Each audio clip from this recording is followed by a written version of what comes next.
Aloha everyone, and welcome to the first sequence of the North Shore Yoga video series. This is the first sequence because it's basically the way the week was started for years in the sessions that I was leading in Waimea Valley on the North Shore. Its emphasis is primarily on back bends, but with that being said, anytime you do a backward bending session, you also want to have forward bends and twists to kind of counter that new territory that your back goes into when you're doing back bends. And you want to approach them very cautiously, very safely, very gently. And whereas in session number 2, and going into forward bends and twists and places of opening, we'll be using time as a tool. And the more time you spend in many yoga positions, the more your body will open up into it, and deeply you'll be able to go into it. Time isn't always an ally or a tool in back bends. You got to be very careful. Your discs throughout your spinal column do not have nerves. So you have to listen carefully to what's going on inside and make sure you're kind of doing things right, and make sure you're not forcing anything so that you don't cause compression of the disc or disintegration of the disc, because once they're gone, they're gone. So that being said, this is a very safe way to approach your backward bending asana options. Okay? So what we're going to do is we're going to start in a little bit. We're going to tap into the breath. The way I would like the breath to flow is in through your nose. That's why your nose is there. That's why the nose hairs are there. That's why the mucous membranes are there. It's there to filter the air. You can test this by trying to take smoke in through your nose. It won't let you. Your mouth will let anything in and out, but your nose is very selective about what comes in, and it filters what comes in. So your nose is how you should breathe in. Sometimes there's a little congestion that prevents you from breathing out that way, so you can breathe out through the mouth, but ideally a nice in and out flow through the nose is the best way to go.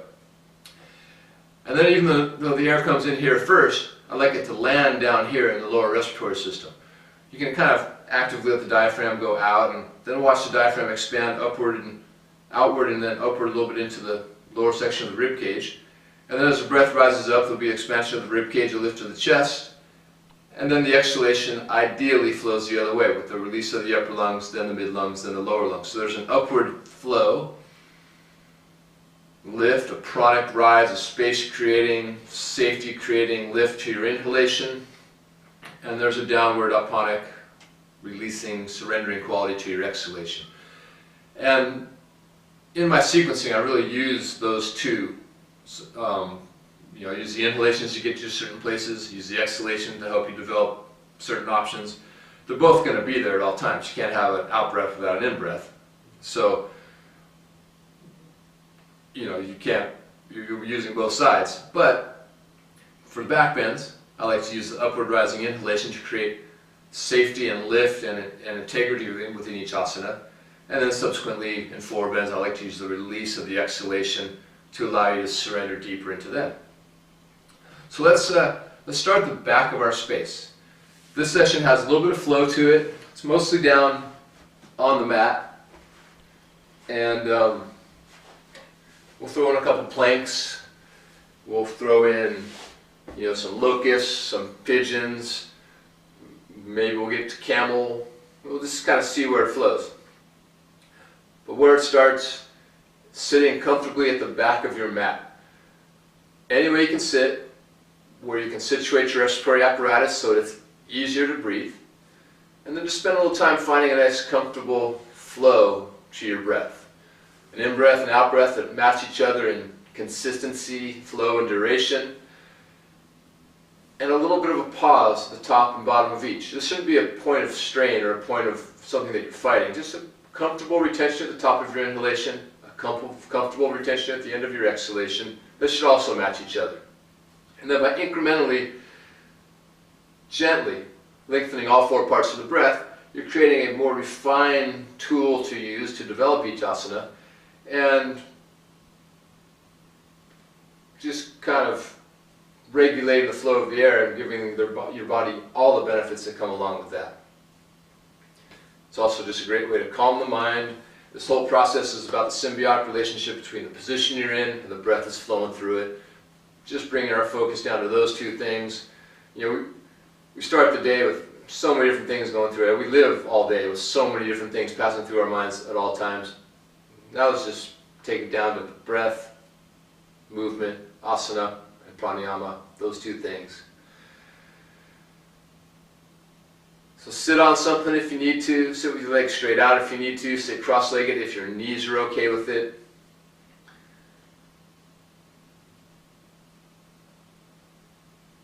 Sit up straight, but relax the shoulders down from your ears. Relax your face, and with that release of the chin, drop just a little bit down past the parallel line of the floor.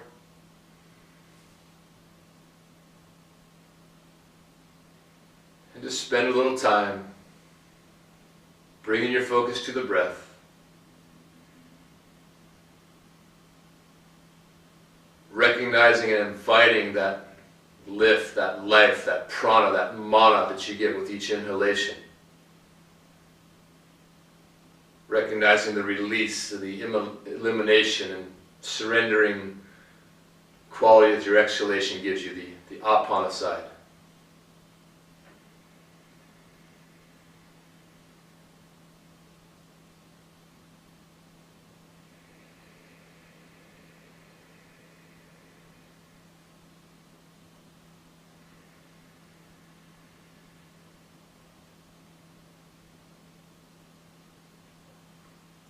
Now let's put all four parts of the breath to work with just a gentle seated twist to start things off.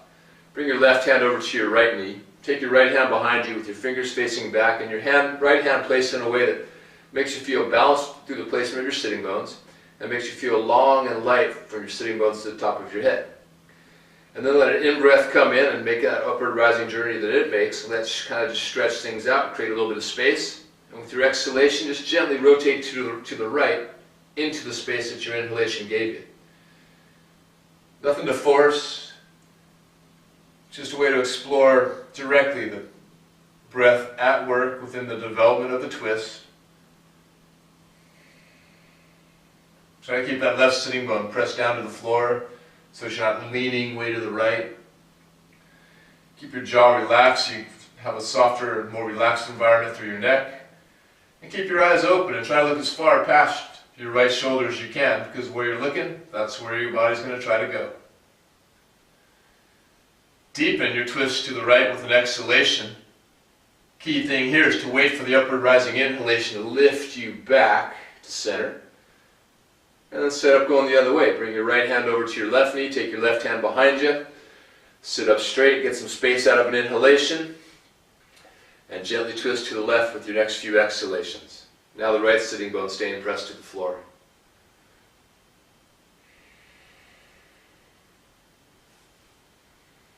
Don't overforce things by pushing with your right arm. Just kind of let it help the exhalation to take you a little farther around each time the breath passes through.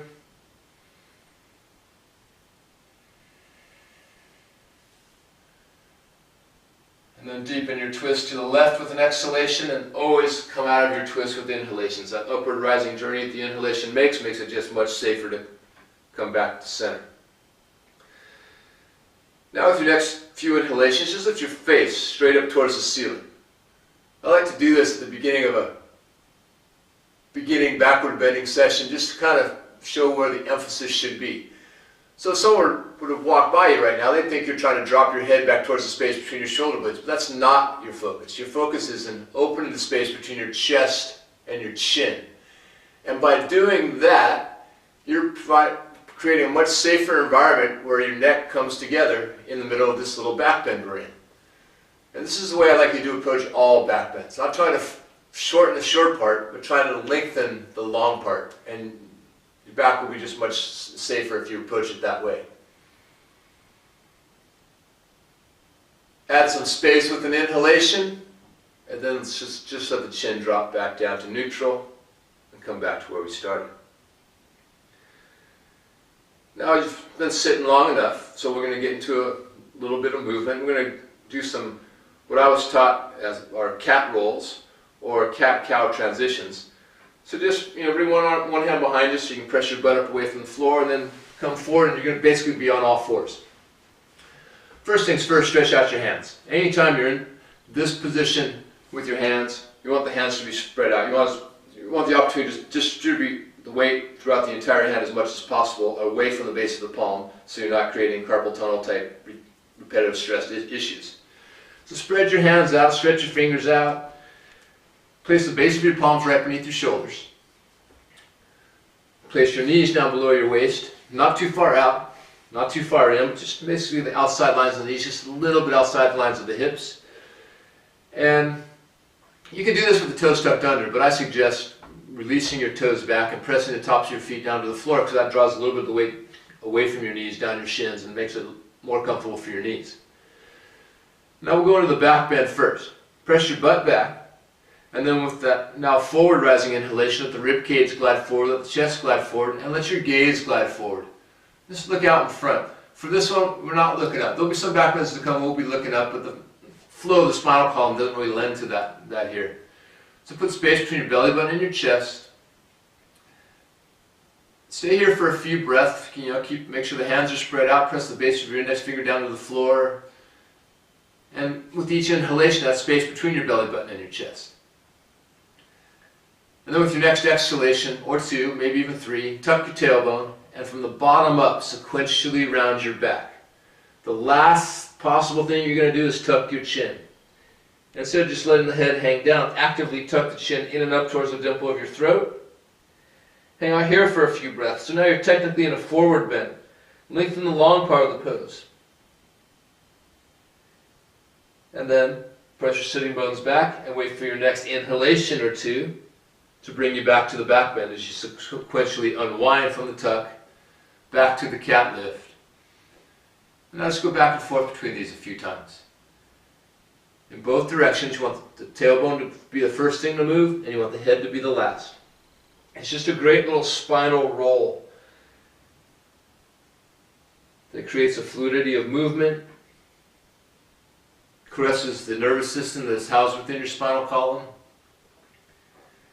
It's an opportunity to research up and down the spinal column, see if there are any problem areas. And it's a great way to promote, ideally, a nice synchronicity between your movement and your breath. I'll do a couple sideways so you can see what they should look like from the side. Fill up your back bends with inhalations, and then you tuck your tailbone. Work your way up. Press eventually the middle of the back up towards the sky, and then tuck the chin. And then on your way back, you press the sitting bones back. The wave of the in-breath flows through, chest glides forward, gaze glides forward, you're back in the back bend. Just a couple more of your cat rolls. This is a little Kriya flow, as I was taught by Kali Ray, that I'll do just about every day, regardless of whether or not I have the time to do a full yoga sequence. I'll make sure I at least do a few cat rolls. And then the next time you're in the back bend, check in with your hands, spread them out. Our down dog is next. And we're going to get there by simply tucking the toes under. I like to have as little extra movement between positions as possible, and hold on to what one asana offers the next.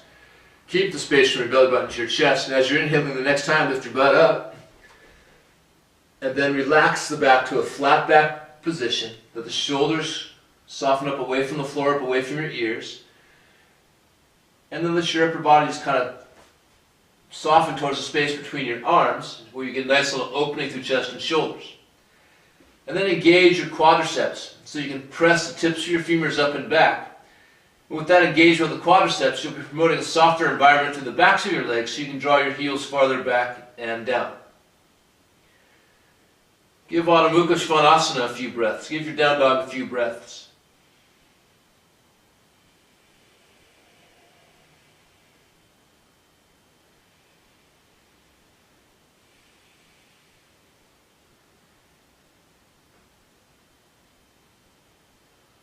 And now, come up onto your fingertips and walk your feet forward. Uttanasana, our standing forward fold is where we're going.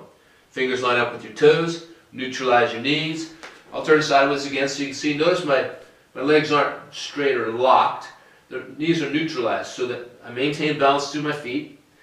My fingertips are down on the floor, and regardless of your range of flexibility, leave your fingertips down on the floor. Try to work this one from the floor up, as opposed to hang here. Once you hang here, you know, things are going to tighten up because your body's not going to trust what's going on. It's going to think maybe you're going to fall into the top of your head. But if you start here, if you get your balance, you get your trust, and then with your in-breath, you let your sitting bones rise up. With your out-breath, you let your upper body collapse down.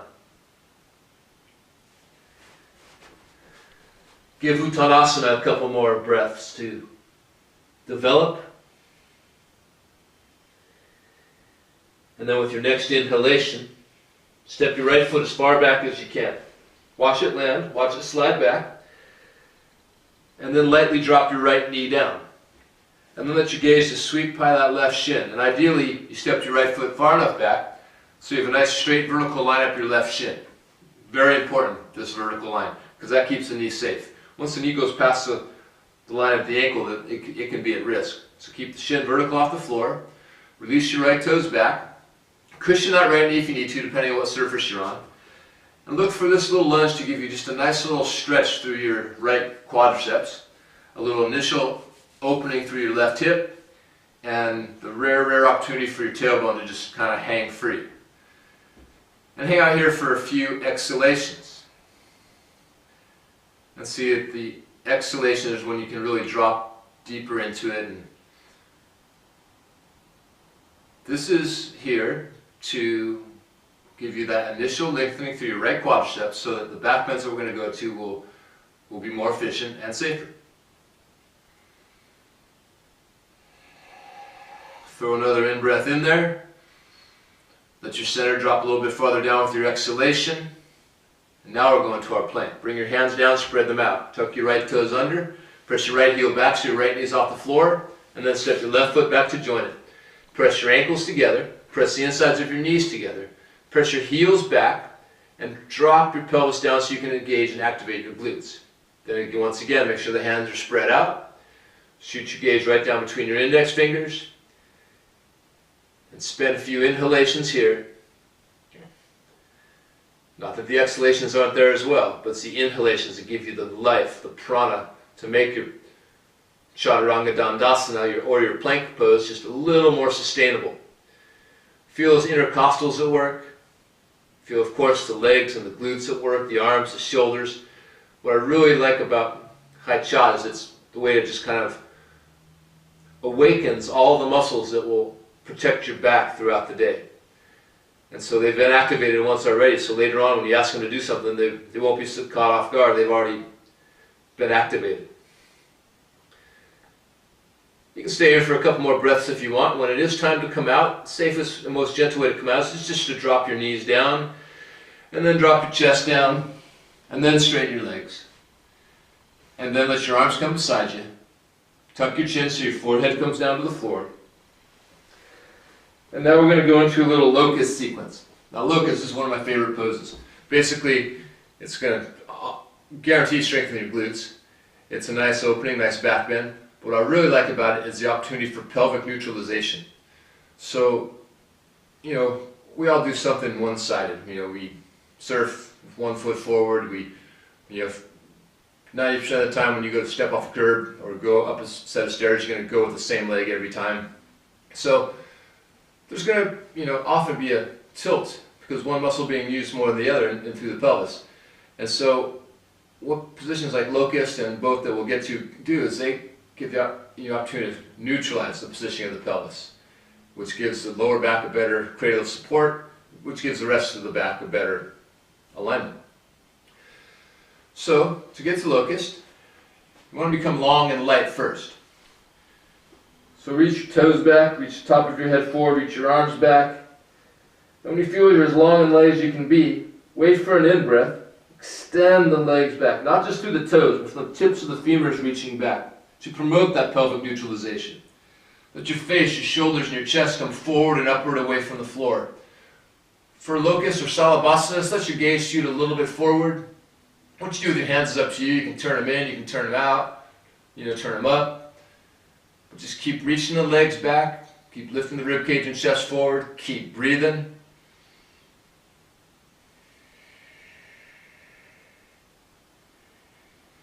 And then when it's time to come out, this is an important part too. Extend out of it. Instead of just relaxing out of it, Extend back through the legs and drop the tops of your feet down. Extend back through the arms and drop your hands down.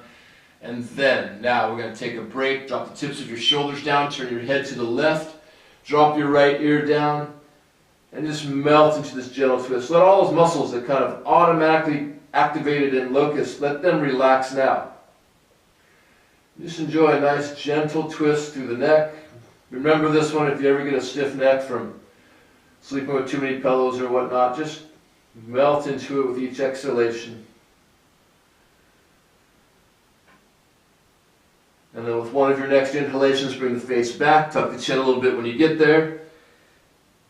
And with another in-breath, become long and light along the floor so that Locust is that much more accessible with your next inhalation.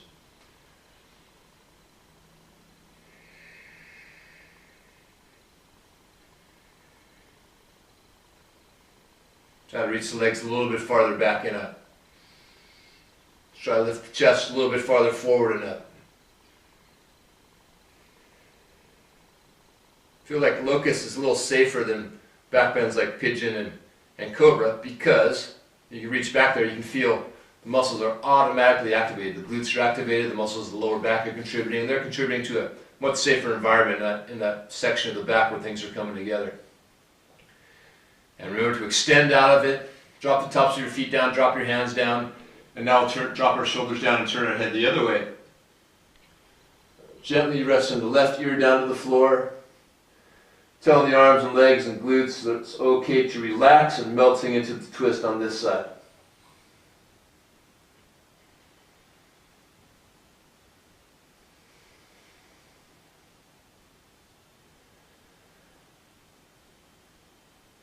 For one of your next inhalations, let's twist. So like all other twists, come out of it with an in-breath, bring your face back, tuck your chin a little bit when you get there, shoot your legs back, shoot your arms back, shoot the top of your head forward, and always use an in-breath to go to your back bends, rise back up, extend your way back up to Savasana, spend a few more breaths with it.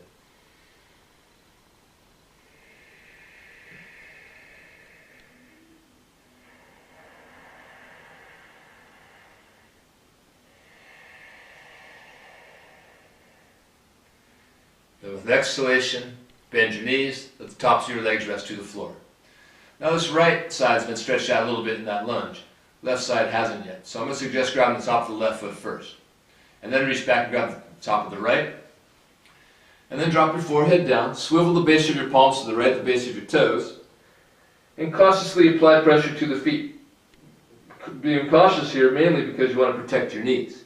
You're aiming to balance the elasticity of the quadriceps and add to the elasticity of the quadriceps, but you want to listen to your knees along the way because sometimes they don't like it when you stretch the quads.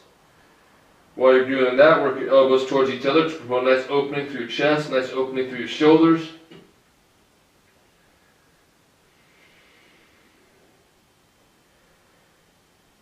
So that we can now transition to bow. We're going to slide your hands toward the tops of your feet, meet the bottoms of your shins. You're going to press your feet back till your arms are straight. And the key to making Dhanurasana or bow pose safe is keeping the arms straight. So keep pressing the feet into your hands. Press the knees back, press the shins back, let the tops of the legs away from the floor. Feel that nice opening through your chest, through your shoulders. Once again, let's let your gaze shoot out in front of you. And give Dhanurasana a few breaths.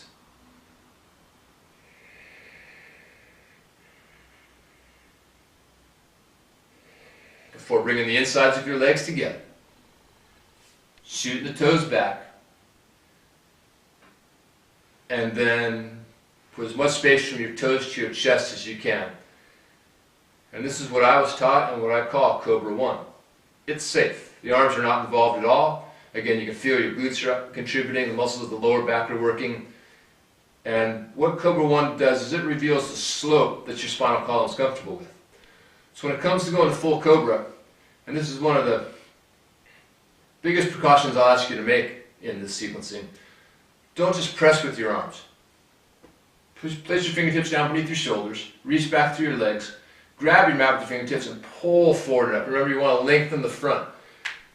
Keep your elbows a little bit bent, keep reaching back through the legs, actively lift the rib cage, lift the chest, And maybe lift your face in this one for Bhujangasana. Recognize even in full Bhujangasana, my elbows are a little bit bent. Reason is, the length of your arms is not going to change. So by straightening the arms only, you're going to go to the same part of your back every single time, and there's a high possibility or higher possibility of causing a little congestion and possibly leading towards the disintegration of the discs right there. So find this moment's version of the Cobra, add some space to it with an in-breath, and now tuck your toes under, and we're going to go to down dog. And down dog is going to tell us a whole bunch. If your back celebrates getting the down dog just a little bit too much, that means you probably went a little bit too steep into your Cobra. So the good news is now you're in down dog countering that space where your back just was, but you also learned that maybe next time don't go into a Cobra that's quite as steep.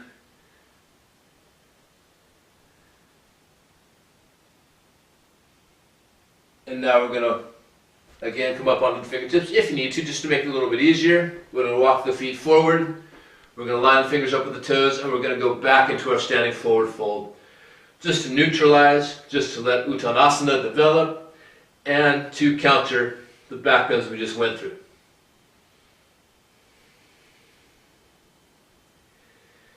Before we melt deeper into the forward fold with an exhalation, and then with an inhalation, now you're stepping your left foot way back. Step it back as far as you can. Make sure you got that vertical line up the right shin. Lightly drop your left knee down, release your left toes back, and hang out here for a few exhalations. Getting a little quad stretch on the left side, a little hip opener on the right side.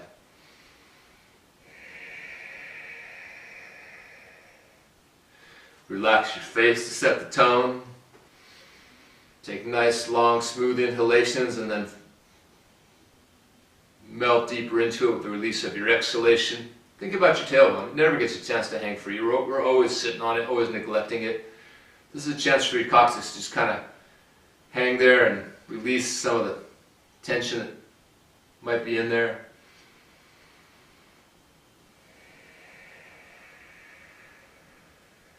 Now we're going to go back to a plank. Bring the hands down, spread them out. Tuck your left toes under. Press your left heel back, your left knee's off the floor.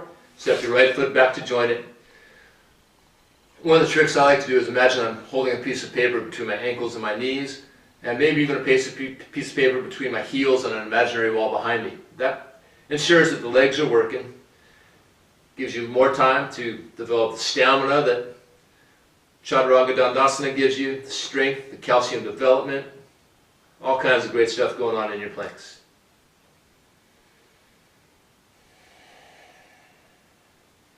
Now last time we went kind of through a caterpillar a little bit, drop the knees down, then drop the chest down to get down to the floor. This time, if you want to do a little more work, you can turn your inner elbows forward and lower down to low chop. We're hovering just a couple inches from the floor. Then you drop down. Then you make sure you're appropriately situated on your mat, so when you tuck your chin, your forehead comes down onto your mat, and you reach your arms forward. Palms facing each other, legs reaching back, stick pose. Outside lines of the hands on the floor, tops of the feet on the floor, but elbows off the floor, the tips of your knees off the floor, and maybe even at the end of each exhalation, the weight of your belly buttons off the floor. This is making you long and making you light and making Navasana, or face down boat position, a safer one to go to. And the option is with your next inhalation, the hands or feet come away from the floor, let your gaze shoot just a little bit forward, and spend a few breaths with Navasana. Another opportunity for pelvic neutralization, another great opportunity to strengthen the glutes, strengthen the back. Every asana is a great opportunity to breathe.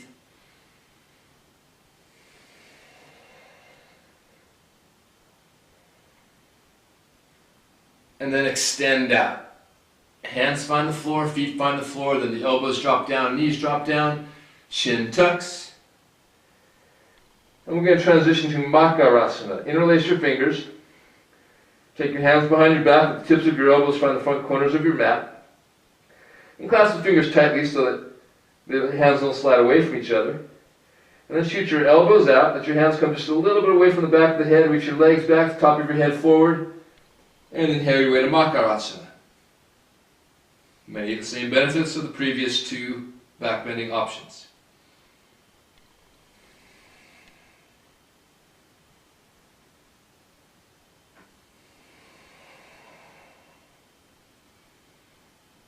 Extend out of it, feet drop down first, elbows second, forehead down. And now returning to Locust or Savasana, shoot the arms back. First in-breath, become long and light. Second in-breath, extend your way back to your Locust.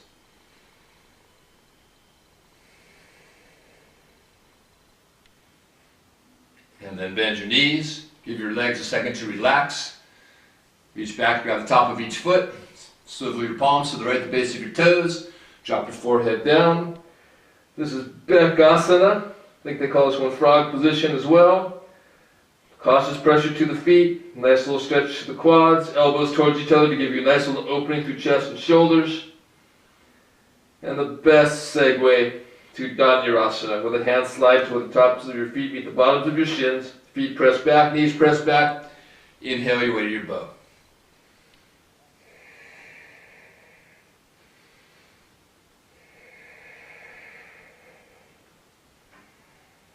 Bring the insides of your legs together. Shoot your toes back. Once again, find the slope within your Cobra 1 that your body's comfortable to work off of. Bring your hands down. Inhale your way up. Let your elbows bend a little bit. Let your ribcage subtly drop a little bit. And with your next in-breath, legs reach back, ribcage, chest, face lift, full Bhujangasana. And then tuck your toes under. Back to your down dog, back to Adho Mukha Svanasana. Use it for a few. You don't always have to have the heels down in your down dog. In fact, after a back bend, you may want to bring your heels way up away from the floor. Let your pelvis come up and over and invert as much of the back as possible so you can counter those back bends you were just in. And then after doing that for a little while, you can engage the quads, soften down the backs of your legs, soften through the bottoms of your feet, and return to your down dog, full down dog. From here, we're going to transition straight to Pigeon. So, if your right knee has no issues at all, bring it up next to your right thumb. If your right knee has issues, just go back and work off of the lunge. Just go back to here, bring the right foot forward next to the right hand and work off that positioning where the right shin's vertical off the floor, and work off the hip opening that the lunge gives you. If your right knee is all right with it, it's up next to the right thumb, left leg reaching back. I'm always going to suggest dropping down to the right first.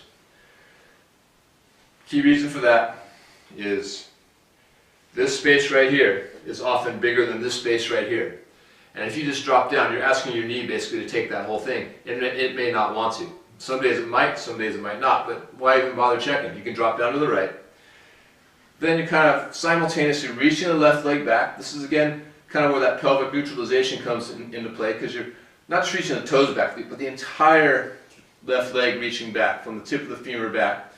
At the same time, the left side of your pelvis is coming forward as much as possible. And you're breathing your way from right to left. Don't force it. Just target area should be right here. The right knee should be quiet. And you're working on coming over center. Maybe check in down on your forearms. And if you're either getting voluminous feedback from your right hip, and this is as far as you want to go, just stay here the entire time we're working with Pigeon or Ekapada Rajakapatasana. Just stay here. There's plenty of work to do. There's target area for the breath, the knees safe. If you're open with dropping farther down, you can, but be careful from one day to the next to make sure your knees are okay with what you're doing. And if you're not comfortable going all the way down to the floor, then where you are for your forward bowing pigeon and where you're going to be for your backward bending pigeon are kind of about the same thing, because your back bend here is going to start at your left foot. So if you're okay with dropping down, drop the forehead all the way down to the floor. Or maybe onto your hands. Whatever is comfortable for you, whatever comfortable for your right knee. That's the key. Let's spend a few exhalations here. This is your forward bowing pigeon. From the waist down, your forward bowing pigeon and your backward bending pigeon are pretty much the same. You're putting emphasis on space between your left toes and your belly button. And that is increasing the feedback you're getting from the right hip and increasing the opening that's available there. This is where I like to imagine the breath going into that right hip, and with each exhalation I like to imagine the tension just dissolving away. And now the back bend is up to you. The back bend starts at your left foot. Work your attention up the left leg. And it feel like your pelvis is fairly squared up, and your right knee's pretty much okay with what you're doing. You can inhale your way to your backward bending pigeon. But just like the journey we took to the Cobra, don't just press with the arms. Wait for the upward rising intention behind each inhalation to lift you up. And like a pigeon, lift your ribcage, lift your chest, and only if it feels right, lift your face. And just like that first little micro back bend we did at the beginning, you're not just dropping the head back, but you're opening the space between your chest and your chin, opening up the throat. And ideally, if you're in the full backward bending version of Ekapada Rajakaprasana, you're focusing on the space between your toes and your chin, but also everywhere between those 2 points. That's going to keep it safe. Send another in-breath in. Come to what I call neutral pigeon, where you're not going to your bow, but you're no longer in the depth of your back bend. Bring your right hand down beneath your right shoulder and bend your left knee. Just another opportunity to stretch the left quads. Draw the left heel towards your butt. You can stay up here. If you're getting adequate feedback from your quadriceps on your left side and adequate feedback from the right hip, there's no reason to go anywhere else. But you could maybe come down into one elbow. You can maybe drop your forehead down, and your right hand can also go back and grab the top of the left foot. You're working with big muscles. Big muscles create a little more intensity. Make sure that intensity is not so much that it's keeping you from breathing smoothly and rhythmically. Make sure the volume of feedback you're getting from either is not drowning out any feedback that either knee is wanting to give you. And send one more inhalation in, and then let that left leg release back. Let your hands come down. Let your elbows come in, tuck your left toes under, press your left heel back, step your right foot back, and your right back in your plank. Hands spread out. Inner elbows turn forward, ankles, knees pressed together, heels pressing back, glutes activated, intercostals working, abdominals working, inhalations working for you as well. Spend a couple more breaths here depending on what your body's up to today.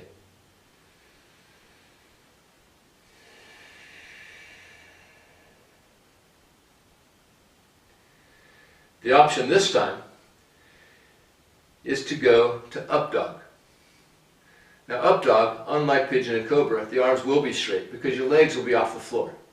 A little more pressure goes into the wrists, so be aware of that. If you have wrist issues, maybe stay away from up dog and do what we did in the last round, drop through caterpillar and make your way through the locust, maybe up through bow and into your cobra.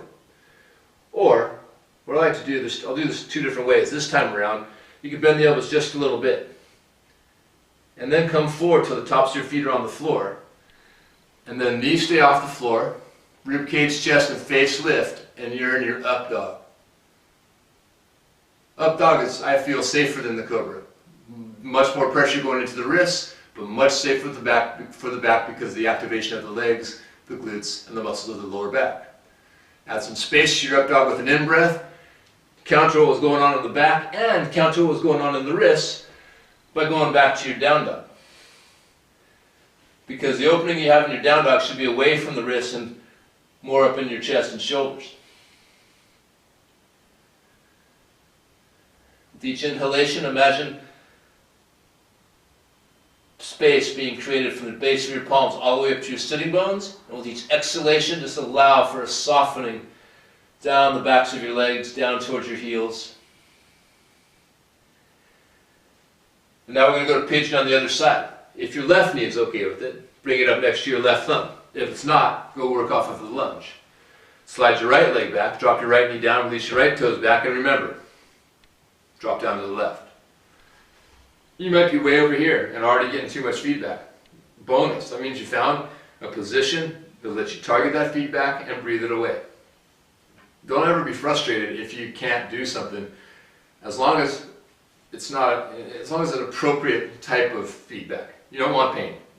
You don't want to go so far down the road of intense that you're at pain at all. But if you're found, wow, this really feels good, but you can't go any farther, and celebrate that. Celebrate the fact that you found a position that lets you breathe away stuff that's in the way. So you can stay way over here to the left if you want, or you can ease your way from left to right. I'm going to turn sideways once again so you can see what I'm looking for here. I don't want this to come off the floor. I don't want you to go here to fall into it, because then your knee's taking it off. I want you to stay here, I want the opening to stay in the hip, and you shift from left to right. Then if you can get over center, then you check in to see if you can drop down a little bit. And the only reason you want to go down is so you can give the weight of your upper body to the target area. There's no race to get there. It's just an enjoyable journey to get there along the way. So the right leg's reaching back to promote that pelvic neutralization, to promote and awaken the feedback you're getting through the left hip. Your arm's there to catch it and make sure you're not compromising your left knee. And the breath is there to breathe away whatever's in the way. Ease your way down. See what this side has available to it. And if you're forward, it can drop all the way down to the floor. That's an option. Spend a few breaths there. Savoring your forward bowing pigeon, while at the same time contemplating what your backward bending pigeon is going to be like. Bringing your attention to your right foot. Reaching the right leg back. Working your attention up the right leg. Space from your toes to your belly button. So really your back bend could just be right here and that's it. Or you can work your way farther up. Remember, your back bends are about front lengthening. I'm not trying to force my way back into this one. I'm just trying to add space from my toes to my chest, maybe my chin, and everywhere in between. That's what's going to make it safe.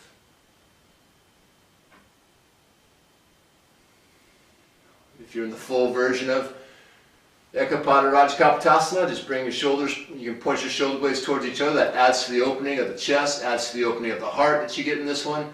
And squeeze your inhalations up there to promote oxygenation of these areas that are often hidden from the breath because of our natural slouch. Add another in-breath to your back bend. Come out of it to neutral. Left hand beneath your left shoulder. Look back at your right foot, bend the knee, grab the foot, cautiously draw the right heel towards your butt, listening to your right knee along the way to make sure it's okay with that. Stay way up here if you want. Again, if you're getting adequate feedback through the right quads and left hip, stay right here. Don't go anywhere until it's gone. And then once your feedback free, that's when you move on. Maybe you're on your elbow, maybe your forehead's down, maybe your left hand's going back and grabbing the foot. No race to get there. Could be just a couple breaths, could be a couple weeks, could be a couple years. Your body decides. In this case, your knees decide.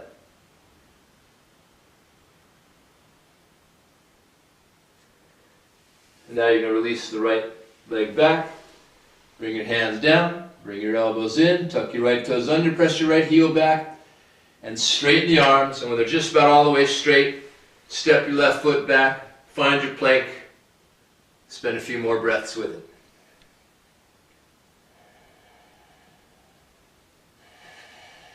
You have so many options right now of how to get to down dog.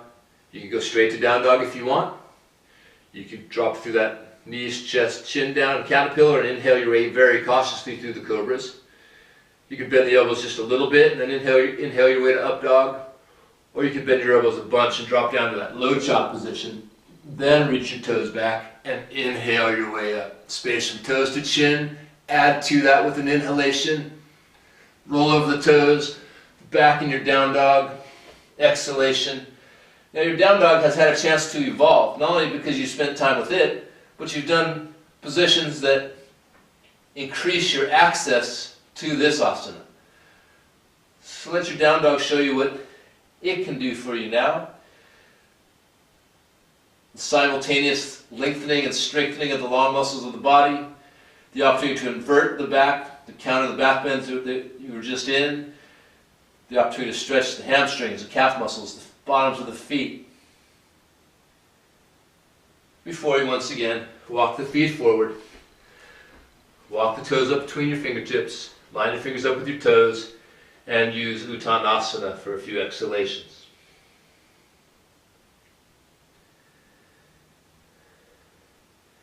And now you're just going to sit down, passing through the squat. Maybe this is a comfortable place for you, maybe it's not.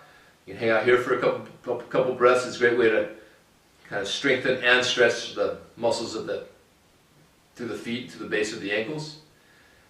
And then you bring your hands beside you, fingers facing forward, extend your legs out in front of you, and sit down. This is seated Dandasana. The height shot, that's Chaturanga Dandasana, the plank, that's your forelimb staff pose. This is your seated staff pose. And anytime Dandasana is in the description of a position, that means there's going to be some work. It's called, Danda is translated as staff in Sanskrit, so this is seated staff position. Best way to approach this one is to engage your quads, shoot your heels forward, point your toes back to your chest, lift your chest forward towards your feet, relax your shoulders, relax your face so the chin drops just a little bit. What we're doing, because the quads are engaged, is we're tapping into that proprio-neurovascular facilitation, or PNF, that muscle confusion, that provides a softer environment through the backs of the legs, same way that engaging the quads in your down dog gave you that softer environment through the backs of the legs. This one does it to make going to Paschimottanasana, or your seated forward fold, safer.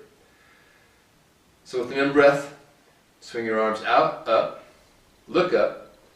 Then with an out-breath, just fold into your forward fold. Your hands might come to just below your knees. You might want to strap around your feet. Your hands might go onto your feet, wherever they land. Use another inhalation to lift your chest towards the top of your feet. And with your exhalation, just relax down. Nothing to force here. It's not about closing this space. It's about opening up space from your heels to the back of your head. It's a forward fold. Where back bends, our emphasis has been in front lengthening. Now you're in a forward fold. Your emphasis should be back lengthening. And this is the role of Paschimottanasana after this session, is simply just to promote decongestion in the areas of the back where things were coming together. Things were coming together in your lower back, in your pigeon, your cobra, and your up dog. And they were coming together in the middle of your back in your locust and bow and makarasana. So just relax into it. Use another in-breath to lift your chest towards the tops of your feet. With an out-breath, relax down. And then with an in-breath, scoop up. And we're going to transition now to camel, Ustrasana. I'm going to turn sideways for this one so you can see what's going on. Basically, you're going to lean to one side and tuck your feet under.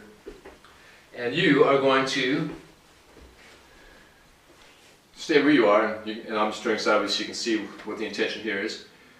First, just create a cushion for your knees by kind of moving the skin around there to make sure there's no skin pinching just below the knees, the tops of your shins. And then tuck your toes under. Place your knees, again, just a little bit outside the lines of the hips, not too far in, not too far out. Just, outside, the hips are here, outside the knees are just a little bit out, tiny, tiny bit up. Get a nice little stretch through your toes. And this back bend starts here. This is why we stretch the quads to start things off. Put space from the tips of your knees to the tips of your pelvis. And just start with that. Stick with that if that's what you want. If you want to work your way farther up, remember, it's not how far back we go, it's about how much we open this space. I'll start with my fingertips on my heels, and then I'll work my attention up to the lower section of my rib cage, the upper, and then right about here, when my body tells me it's okay to go to the full version of Ustrasana, I'm going to release my toes back, because it'll make it more comfortable for the knees. And then open up. Remember Dhanurasana, remember that bow position. This is similar emphasis, but in this one we get the chance to lift the face up and back. Press your tailbone forward. Put space from the tips of your knees to the tips of your shoulders. Put space from your chest to your chin. And spend a couple more inhalations with Ustrasana, camel position.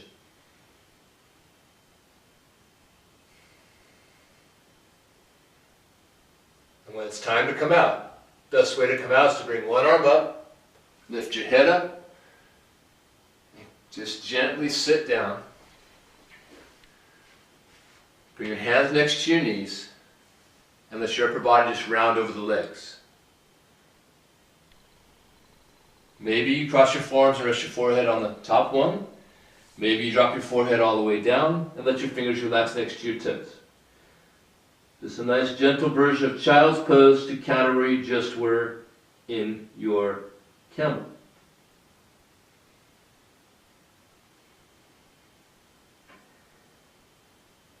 And now from here, we're going to go to hare pose. Another one where I'm going to again turn sideways so you can see what the intention is here. This is to open up the back and to counter what was going on in the neck if you chose to lift the face in your up dog, your pigeon, your cobra, and in just now in your camel. You're going to tuck your toes under. You're going to reach back and grab your heels, ideally letting your fingers slide around to the inside lines of your feet. You're going to draw your shoulders back from your ears and tuck your chin. Jalandhara Bandha, that's your chin lock, tucking the chin as far in and up towards the dip of your throat as you can. You can stay right here, or you can come down, not sliding the hands off the feet, not releasing chin lock, but maybe making contact, gentle contact with the top of your head and the floor. Not because that's a weight-bearing point, but as it's used as a tool, deep in the opening, you're getting to the upper portion of the spinal column and up into the neck. And you're going to keep your chin tucked. And you're going to come up, just sit above the heels for a little bit to get a nice little stretch to the feet.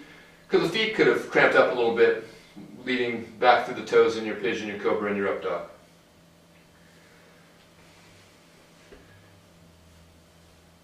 Send one more breath all the way down into your toes. Whatever tension's in there disappears, you exhale. And then release your toes back.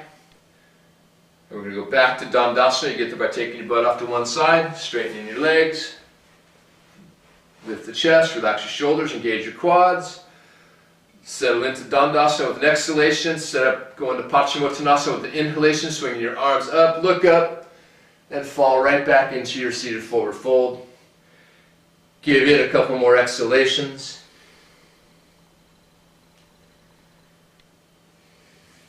Before an inhalation lifts you back up to Dandasana.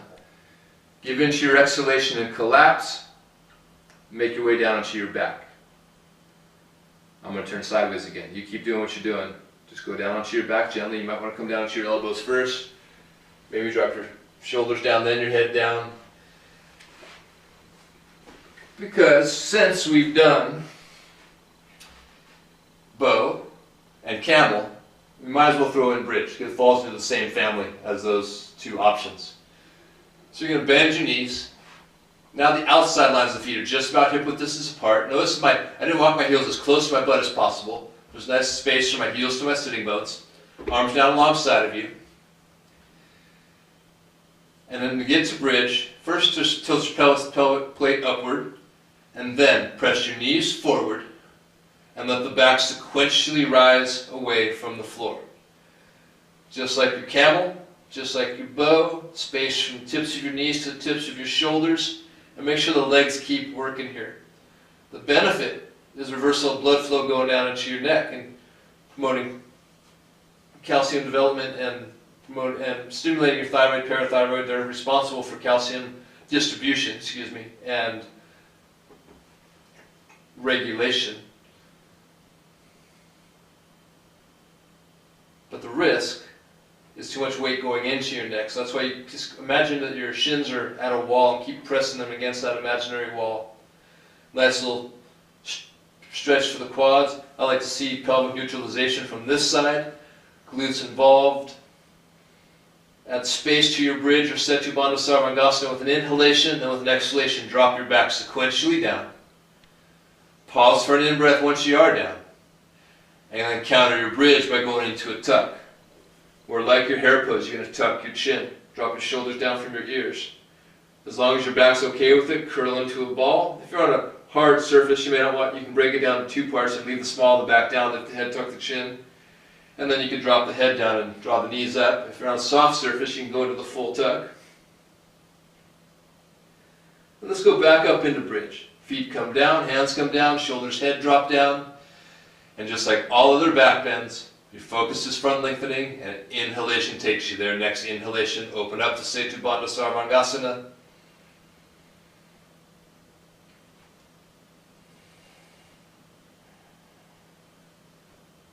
Add space to your bridge, add height to your bridge with an in-breath. With an out-breath, the back makes its way sequentially down. Small the back lands, in-breath flows through this partial reclined positioning. Out-breath takes you into a tuck.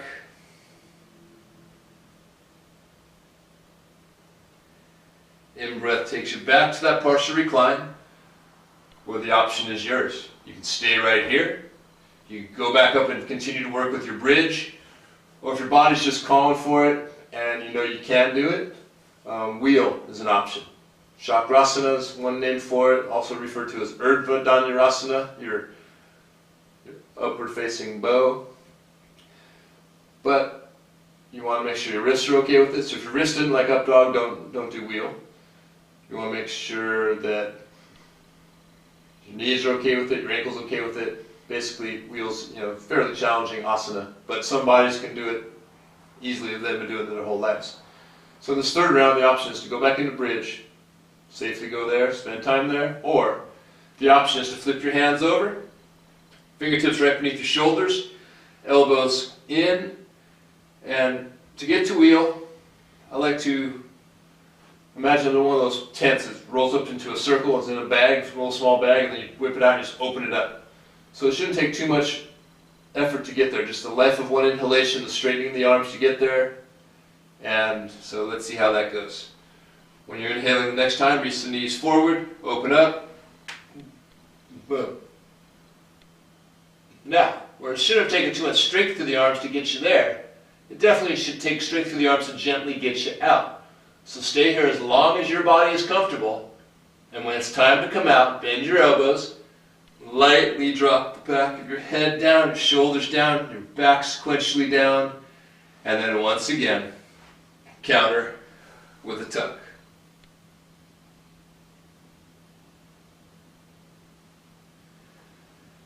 Keep your head off the floor, keep your shoulders off the floor. Drop the small of your back down, drop your feet down, and let your knees fall away from each other. And then interlace your fingers behind your head.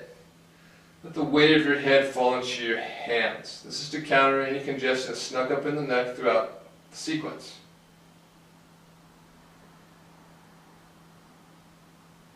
And then drop the shoulders down, drop your head down. Bring your knees back towards each other and straighten your right leg. I'm going to go back to face and center.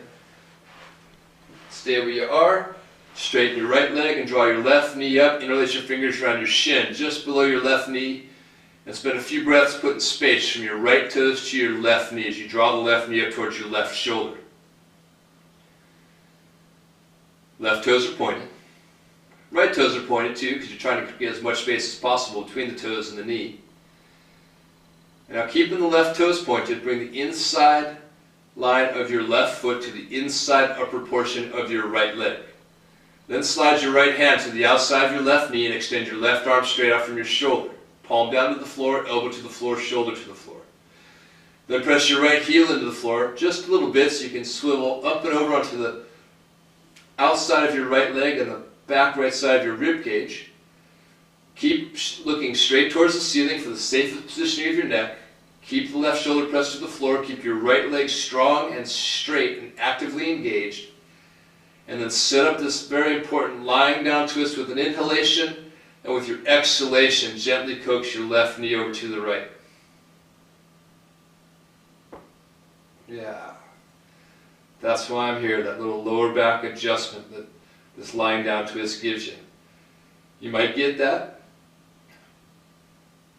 but what you're definitely getting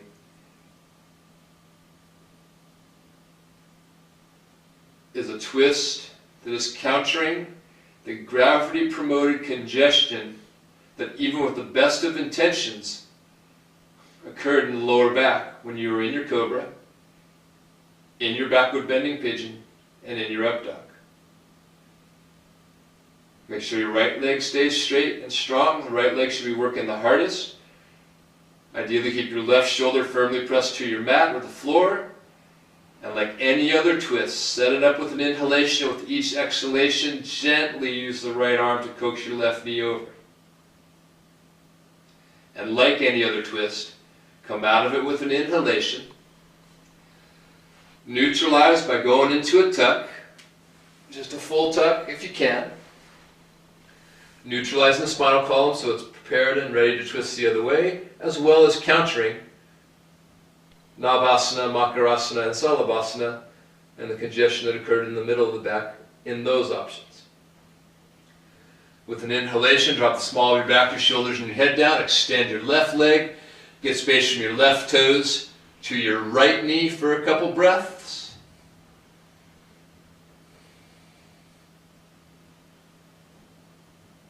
Before eventually placing the inside line of your pointed right foot to the inside of proportion of your left leg. Left hand to the outside of your right knee. Right arm extends straight out. Left heel presses into the floor so you can just gently prop up and over. Gauge that left leg, plant the right shoulder, set up your twist with an in-breath. Release into the twist with your out-breath.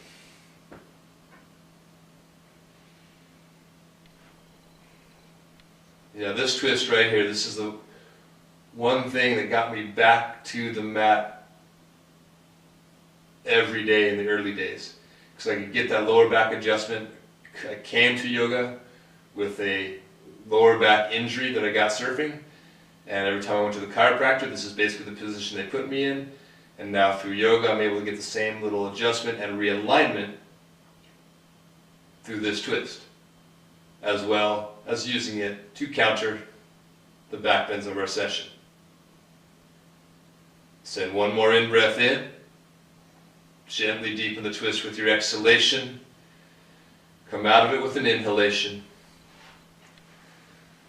Go back into a tuck. Exhalations get you there. Unwind from the tuck. Drop your feet down, shoulders down, your head down. Let your knees fall away from each other and let the bottoms of the feet find each other. And find the positioning that gives you Supta Baddha Konasana. Find a positioning to your shoulders that feels comfortable for them and comfortable for the placement of your arms that are resting at your side. Find a positioning to your head that feels comfortable for your neck. Find a positioning of your pelvis that feels comfortable for your lower back. Find a positioning of your feet that feels comfortable for your knees. Once you've found it, spend a couple breaths with it.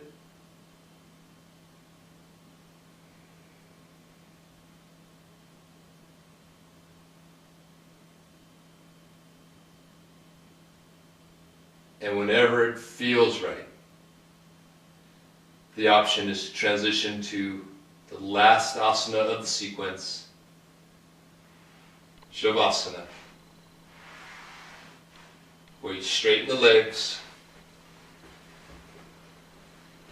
find where they're most comfortable. Never feel stuck in any position, including this one. If you ever feel like you need to move an arm or a leg, please do.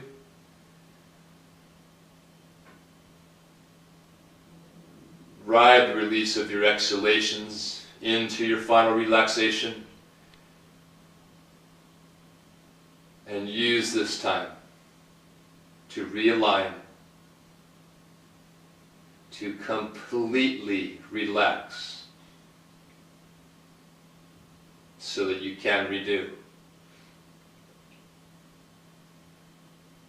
Escape into Shavasana for a few.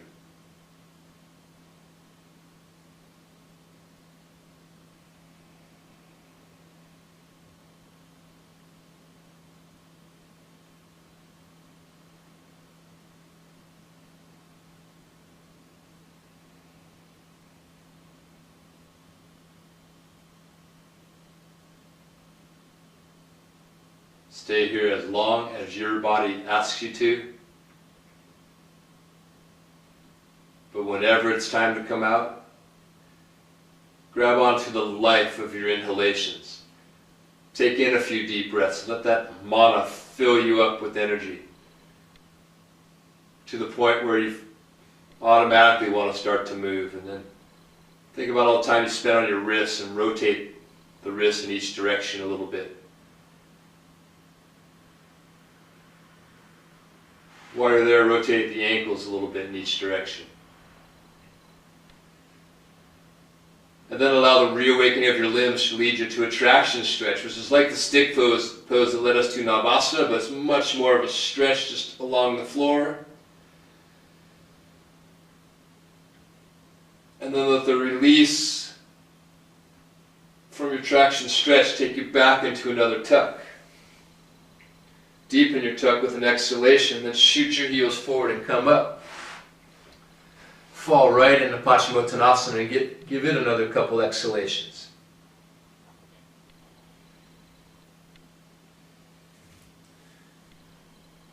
Before you come up, find any comfortable way to sit.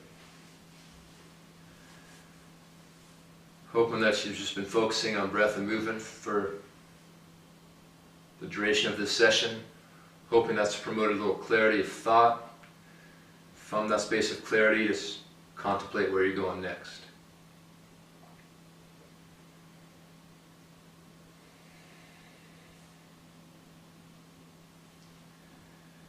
Press your hands together at the heart center and connect with it.